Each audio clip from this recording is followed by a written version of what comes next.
Every 4 years, countries spend billions of dollars, build massive stadiums, expand airports, construct new roads, and sometimes they don't even make that money back.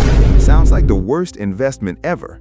So why does almost every country dream of hosting the FIFA World Cup? Is it for tourism, money, national pride, or is there a hidden reason that most football fans never realize? Because once you discover what's really happening behind the scenes, you'll understand why hosting the World Cup is one of the biggest political and economic battles on Earth. The billion-dollar race. Every World Cup begins with 90 minutes of football, but years before the first whistle, a completely different game is already being played. A game where countries don't compete on the football pitch, they compete with billions of dollars. Before a nation can host the World Cup, it has to convince FIFA that it's the best choice. Governments spend years preparing massive bids, promising world-class stadiums, faster transportation, better hotels, and unforgettable experiences for millions of fans. Sounds exciting, but here's the crazy part. Some countries spend 10, 20, even more than $200 billion just to host a tournament that lasts about a month.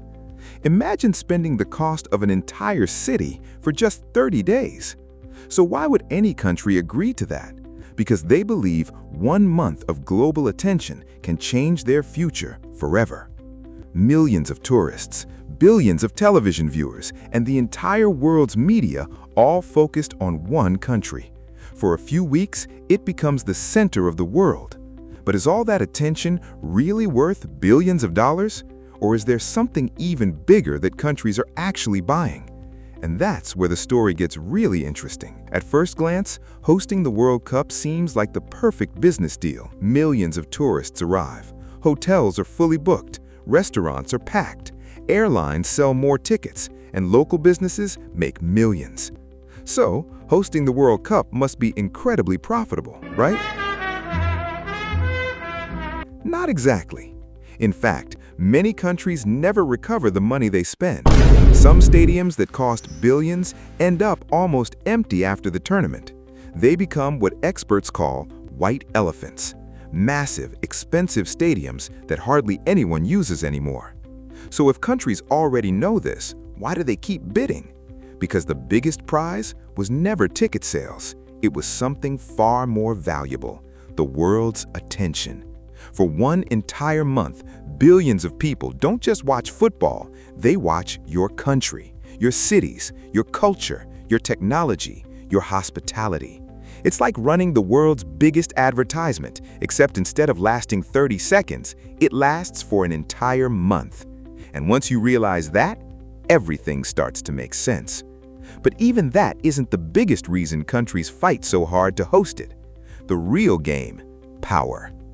So, if hosting the World Cup isn't mainly about making money, then what is it really about? Power. Not military power, not economic power, but something even subtler, influence.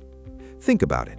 For one entire month, every major news channel, every sports page, and every social media platform is talking about one country.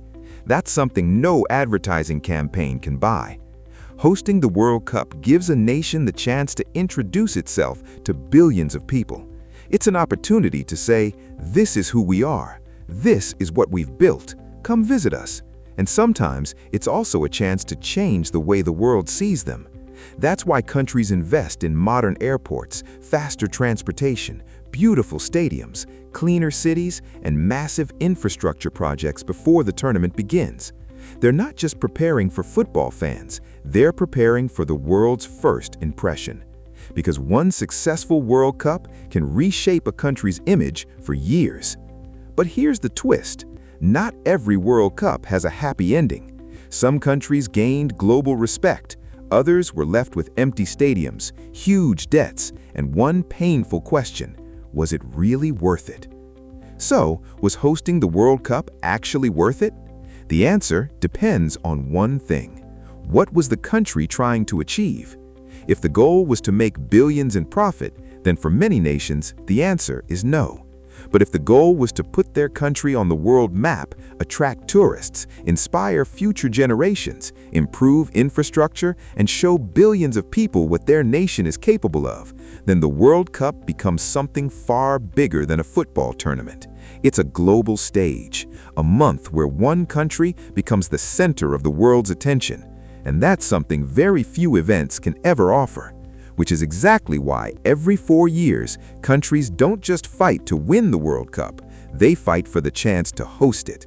Because when the final whistle blows, the champion lifts the trophy, but the host nation has already won something else: the attention, the recognition, and a place in football history. So the next time you watch a World Cup, don't just look at the players on the pitch, look at the country behind it. Because the biggest competition actually started years before the first match was ever played. So maybe that's why the FIFA World Cup is so much bigger than football. It's a battle for money, a battle for influence, and a battle for how the world remembers a nation. So the next time the World Cup begins, remember, the biggest winners aren't always the ones lifting the trophy. Sometimes it's the country that hosted it. And that's what makes the FIFA World Cup the most powerful sporting event on Earth.